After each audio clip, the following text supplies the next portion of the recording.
everybody, and good evening. As I start off the program with my customary greetings this Friday, we also do so by saying goodbye to July and ushering in August, and we're doing so on a beautiful note weather-wise. A few tweaks to your forecast, but it still looks wonderful, and it's a good note I'll be glad to go out on in just a few moments. Headlines between now and then, though, will include an update from Johnson County Judge Executive Tucker Daniel in regards to the flooding relief efforts, the situation with FEMA, and a lot of other assistance that residents are holding out so many hopes on. And we'll also go to an area and one of our sponsors, a major ribbon cutting ceremony earlier today, and a little bit of a history about how it all began and how it's come to be.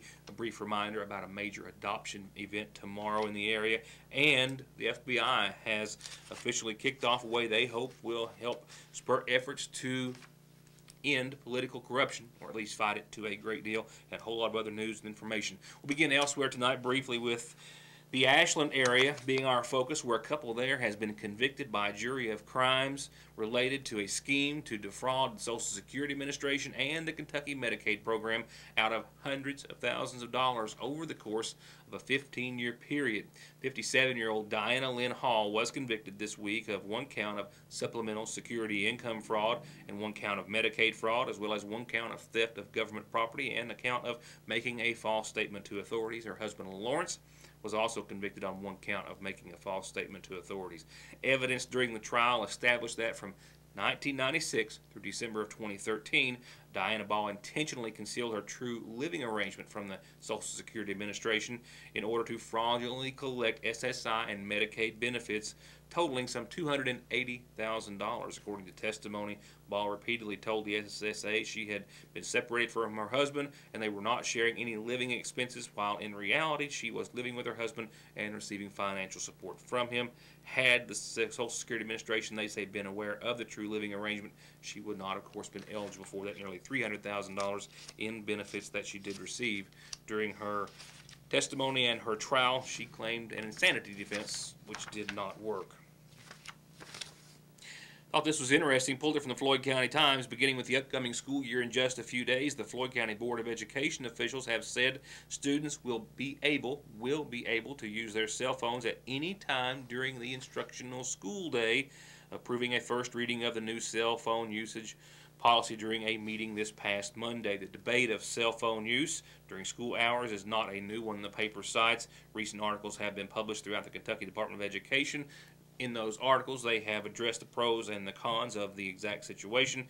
This change does come about initially after a complete ban on cell phones and similar devices was no longer considered to be universally accepted as the best policy. So the Floyd County School Board members have said the new policy is a way of encouraging learning in the 21st century, but have not always been as flexible. Former policies that were in place asked the students to turn off their cell phones unless a teacher told them they could turn it on. There is, as the paper reads, one stipulation with the policy. When it is passed, if it is passed with a second reading, they believe it will be, when any student that owns a cell phone is the subject of a safety or privacy concern, they will be searched and can be. Well, I brought to you some information yesterday about some scammed travelers, those construction or contractors, if you will, who may be traveling to Johnson County to take advantage of those who were so hard hit by the terrible flooding over in Flat Gap. But one of our viewers here in Magoffin County has told us about another scam which appears to be ongoing. He made some phone calls himself and has found out that it was reported in other counties. He was the first to report it from Magoffin. Marvin Fletcher tells me that he got a call from someone saying they were with the IRS and they were preparing to file a lawsuit against him, and gave him a phone number to call for more information. In this particular instance, he says he called the phone number and said he wanted some more information, but the opposite end, the caller on the opposite end, hung up on him. He did make a call to state authorities. They did verify it was a scam, and they had already received similar calls from Floyd and Johnson counties, but he was the first from Magoffin County. Keep that in mind. Well, just one of those stories that we just couldn't get together. I learned of the situation about a week ago, and then I made some contact with Virginia Blair, and then she had to be out of the area, so to speak. Her father having heart surgery this week. Doug Auksher Sr., we hope you're doing well. and she was going to sit with us and talk to us about the Potter's Well and the Living Word Chapel on Punchin Creek and an event that they have put together. They are, after taking in a lot of donations and a lot of other efforts, are giving away free backpacks here in the area filled with school supplies, and they also have shoes and clothing. And this event is tomorrow here in Magoffin County on Punchin at the Living Word Chapel from 8 till 3, and they'll go till supplies end. They've got a pretty good supply on hand, and they hope to serve as many students as possible.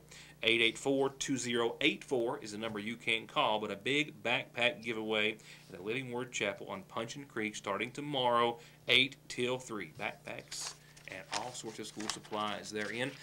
They're going to have something coming up, I'm sure, in the future, and we'll get to talk to them about their efforts to help the community then. But for now, that's all you need to know. Flood efforts are continuing. Recovery efforts continuing, mind you, still in full swing in Johnson County with countless volunteers and volunteer and other agencies helping. And while they believe assistance, that being residents and county officials from Johnson County, while they believe assistance from FEMA is forthcoming, Judge Tucker Daniel told me earlier today in this exclusive interview that it's a process that is still in the works. We're waiting. FEMA was in here a week ago Saturday and did the preliminary assessments for the individual assistance. We're expecting something from that within the next few days.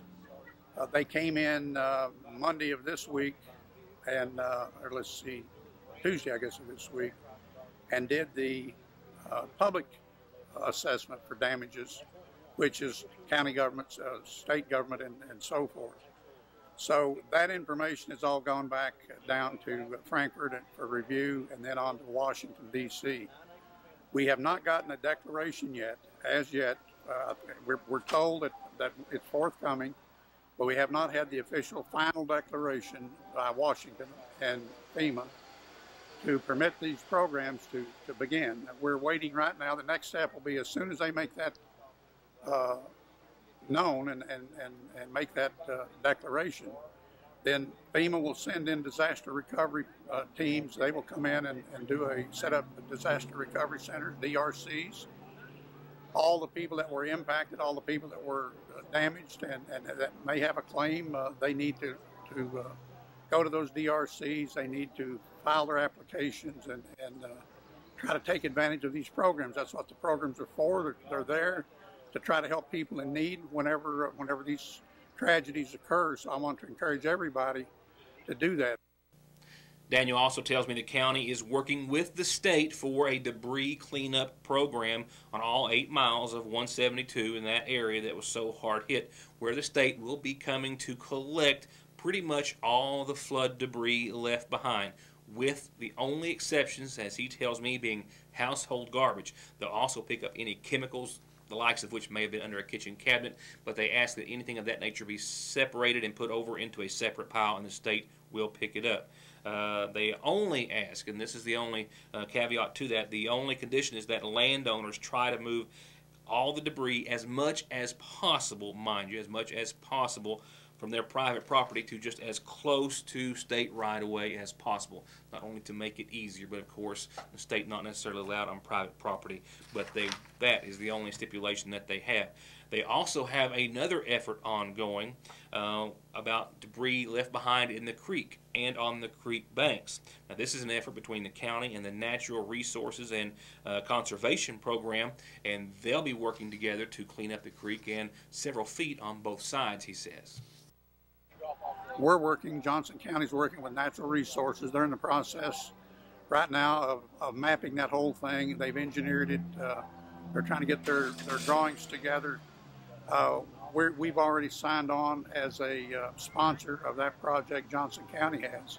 As soon as they release their funding, we will be acquiring contractors to actually do the cleanup. And the contractors will clean the stream, the creek bed, 150 feet on either side of the creek, and try to restore that. We'll clean it up and then try to restore it in as close as possible to its original condition.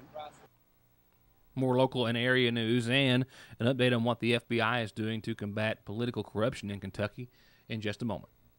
To get high-speed internet on their state-of-the-art fiber optic network for all of your home and business solutions, or to watch TV without a contract on over 200 digital channels with superb quality, or stay connected with family and friends with 24/7 telephone service you can always depend on, contact Foothills Broadband today. Or just click on their link to the right to find out how they're working to provide the latest in communications at affordable prices with exceptional service at Foothills Broadband. Political corruption is not new to any county in the state, any state in the nation. Some states have more of a reputation for it, if you will. The FBI today, in order to combat that here in Kentucky, started the campaign to recruit Kentuckians to help uncover government corruption and end the state's what they referred to as a fairly sordid history of scandals that robs the trust in government. They are arming their End Corruption Now campaign with an anonymous toll-free tip line and an email address to allow people across the state to report suspicions of wrongdoing by our public officials. In the announcement, the FBI referred to Kentucky as being ripe for the anti-corruption campaign because, for example, between 2003 and 2012, they cited that about 300 people were convicted of federal crimes related to public corruption just in Kentucky alone. And a study done by Harvard Center for Ethics in 2014 identified the Bluegrass State as one of the country's most corrupt. That's right, one of the country's most corrupt. The two states' U.S. attorneys for both districts, East and West, Kerry B. Harvey and John E. Coon Jr., have vowed wholeheartedly to pursue any evidence of corruption that is revealed by the campaign, whether it's embezzlement, kickbacks, extortion, bribery, vote buying, voter intimidation, or anything like that. The state, they say, has been plagued by high-profile public corruption cases throughout the years, most notably, but not the only one here in the Viewing and or Eastern Kentucky area, of course, Morgan County Judge Executive Tim Connolly, who was sentenced to prison for taking in more than $100,000 at least in kickback money.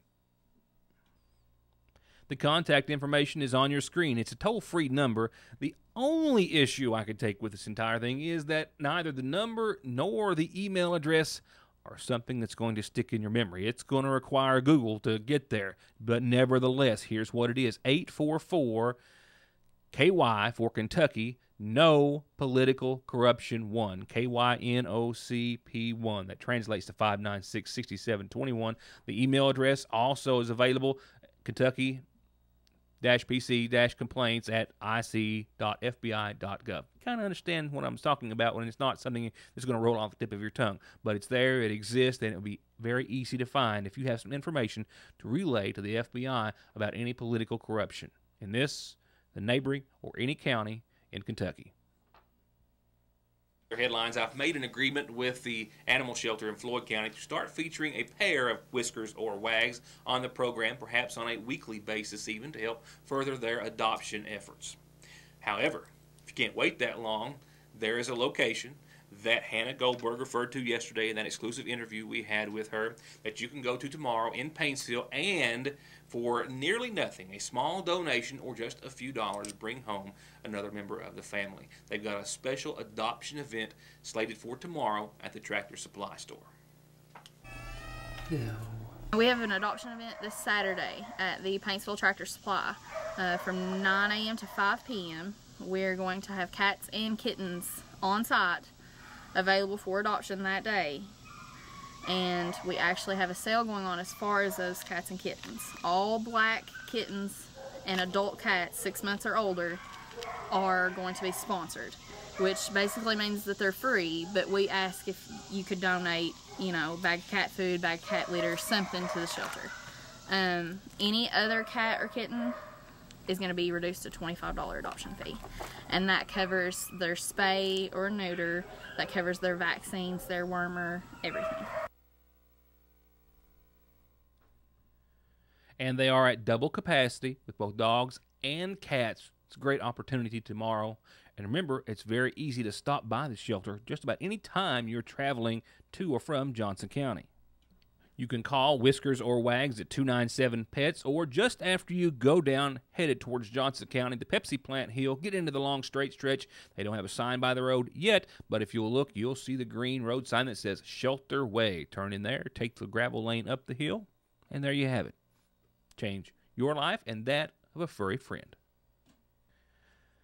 Going on over to tonight's Magoffin Farm Bureau community calendar, the First Community Baptist Church has got a big church yard sale set for 2 days, tomorrow and Monday, 9 to 4, both days. They've got a whole lot of household, crafts, other items, clothing all sizes, and they're about 5 miles east of Sagersville on Route 40. The First Community Baptist Church there on your right, Pastor Lindsay Mead, and everybody says come join them. They've got a whole lot of things to see and to buy, and that's Saturday and then Monday, 9 to 4, both days.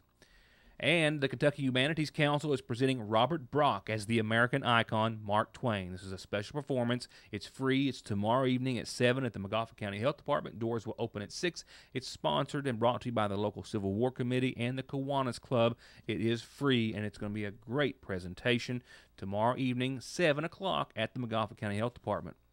And I've got one in from our friends at South Magoffin Elementary. They say that they would like to take an opportunity to welcome everyone back to school. They're looking forward to a very exciting new year at South Magoffin, and their back-to-school night is going to be held next Tuesday, this coming Tuesday, August the 4th, 4 to 6:30, a great time for parents and students to meet your child's teacher and visit their classroom. Hope to see everyone there, they say, at back-to-school night, South Magoffin, Tuesday at 4:30. And a public meeting or comment period is going to be held at the Magoffin County Public Library regarding the proposed demolition of the old Sagersville First Baptist Church to build a new library. This meeting is pretty much all morning and afternoon, Wednesday of this week, 9 till 3, at the current Magoffin County Public Library. Everyone interested in expressing your opinion one way or the other is encouraged to attend. I'll remind you about it at the first of next week. And one last reminder, birthdays, anniversaries, and calendar announcements can all be seen on Your News Today if you just send them in, free of charge. Remember, you can catch programming on yournewstoday.com the next day in case you missed it the first time or want to catch it again.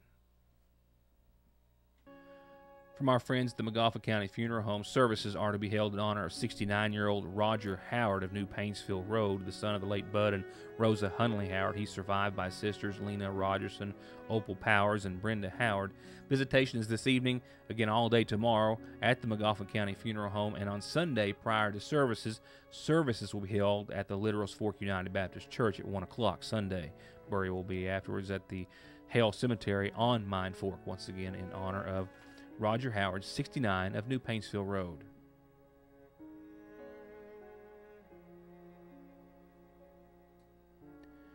And we've also learned of the passing of 50-year-old Kelsey Matthew Blanton of Sagersville, who passed away on today's date. Arrangements are said to be incomplete at this time, but being made and to be announced by the Magoffin County Funeral Home at a later time.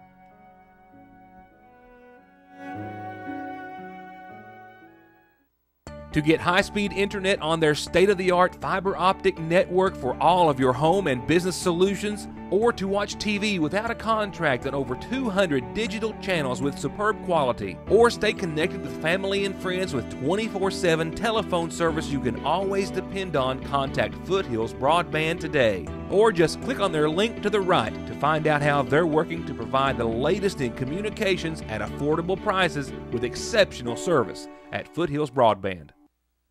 It's always nice to be able to spend a little time with our sponsors who have been with us over the years and help us bring you this show each and every weeknight, and that was the case today as I got to spend time at Hutch Chrysler Dodge Jeep Ram, a ribbon-cutting ceremony marking what they believe will be years of dedication to the community and to their customers.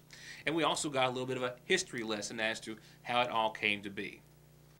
It's safe to say that everyone there for today's ceremony was in agreement that it truly is a magnificent addition to Johnson County and a marvelous feat and accomplishment that Bob Hutchison and the Justice brothers have been able to accomplish in just a few short years, acquiring the former dealership, transforming it into the new Hutch Chevrolet just a short time later, and now acquiring the Chrysler, Dodge, Jeep, Ram brands to accompany that dealership. 9 acres, 7 different franchises, all in one location.